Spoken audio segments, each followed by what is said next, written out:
আসসালামু আলাইকুম প্রিয় খামারি ভাই বোনেরা, আশা করি সবাই ভালো আছেন। আমি আলহামদুলিল্লাহ ভালো আছি।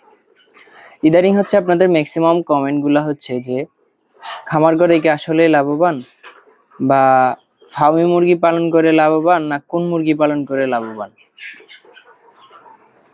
আমার দৃষ্টিকোণ হচ্ছে বিজনেস যে কোনো কিছুতে লাভ লস দুইটাই আছে। অনেকে খামার করে লস খাইছে, তার মানে যে খামার সেক্টরে লস আর লস জিনিসটা কিন্তু মোটেও এরকম কোনো কিছুই না। মূলত আপনি তখনই লাভবান হবেন আপনার এলাকাতে যদি মাংসের চাহিদা ভালো থাকে, আপনি মাংস মুরগি পালন করবেন, তাহলে আপনি মাংস মুরগির বাজারটা ডিমান্ডটা ধরে রাখতে পারবেন।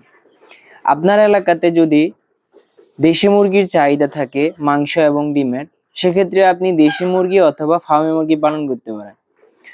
ফার্মি মুরগি পালন করার সব থেকে সুবিধাজনক বিষয় হচ্ছে এটা যে দেশি মুরগি যদি বছরে ডিম পারে মাত্র 60 থেকে 70টা, বড় জোর 80টা, আর একটা ফার্মি মুরগি বছরে ডিম পারে 250 থেকে 280টি পর্যন্ত। ওটার ডিম দেখতে দেশি মুরগির মতো, বাজারজাত হয় দেশি মুরগি হিসাবে। তো আপনার এলাকাতে যদি দেশি মুরগি ডিমের চাহিদা থাকে, তাহলে আপনি ফার্মি মুরগি করতে পারেন, ওটার ডিম দেশি মুরগি ডিম হিসাবে বিক্রি করা হয়। সো যে কোনো কিছু খামার করার আগে অবশ্যই আপনাকে ওটা দেখতে হবে যে আপনার এলাকার মার্কেটে আপনি খাওয়াতে পারবেন কিনা। ওইটা আপনার এলাকার মার্কেটে যদি আপনি চালাতে পারেন, তাহলে আপনি খামার করে লাভবান। এখন আপনার এলাকাতে এই জিনিসটা চলতেছে না, আপনি এটা নিয়ে খামার করলে অবশ্যই আপনি লস প্রজেক্টে অন্তর্ভুক্ত হবেন।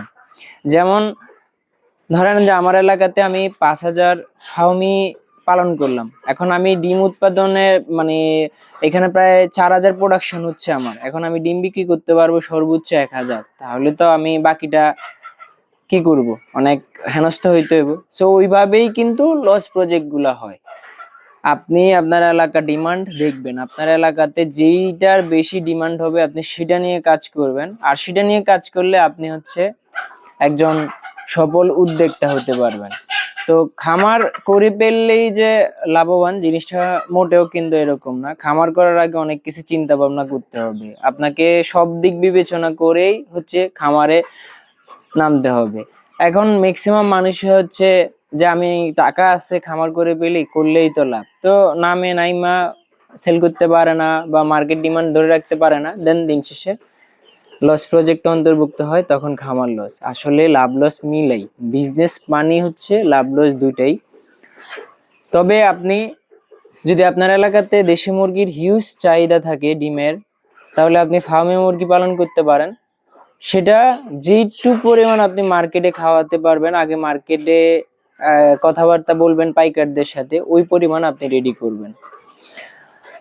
আপনার এলাকাতে দেশি মুরগি বাচ্চা উৎপাদন করে যদি আপনি সেটা মাংস হিসাবে ভালো রেটে বিক্রি করতে পারেন, অবশ্যই আপনি দেশি মুরগি দিয়ে শুরু করবেন।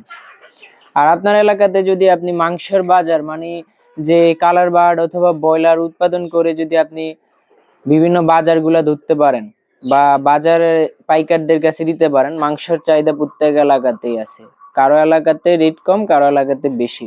তো আপনি যদি ওই দিকগুলো আগে বিবেচনা করেন, বিবেচনা করে যদি আপনি খামার করতে যান, তাহলে অবশ্যই আপনি লাভবান হবেন। আপনার এলাকার ডিমান্ডের উপরে ভিত্তি করে আপনি খামার করবেন, তাহলে আপনি লাভবান হবেন। তাছাড়া আপনি হুট করে একটা নিয়ে কাজ করবেন, অবশ্যই লস প্রজেক্টে অন্তর্ভুক্ত হবেন। ফার্মি মুরগি এখন আমরা পালন করার একটাই উদ্দেশ্য, যেমন আমার প্রত্যেকটা প্রজেক্টে ফার্মি, আমার এলাকাতে আমি হিউজ পরিমাণ ফার্মি খাওয়াতে পারতেছি, এই জন্য আমি ফার্মি উৎপাদন করতেছি।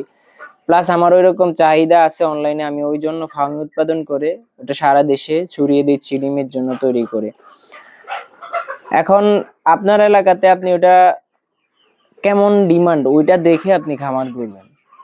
এখন আপনার এলাকাতে ডিমান্ড নেই, আপনি খামার করে তো লস প্রজেক্টই হবে না।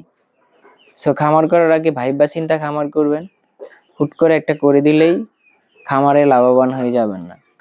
টাকা থাকলেই সবকিছু হয় না, কিছু জিনিস চারপাশ ঘাইটা আগে দেখতে হয়, দেন ইনভেস্ট করতে হয়।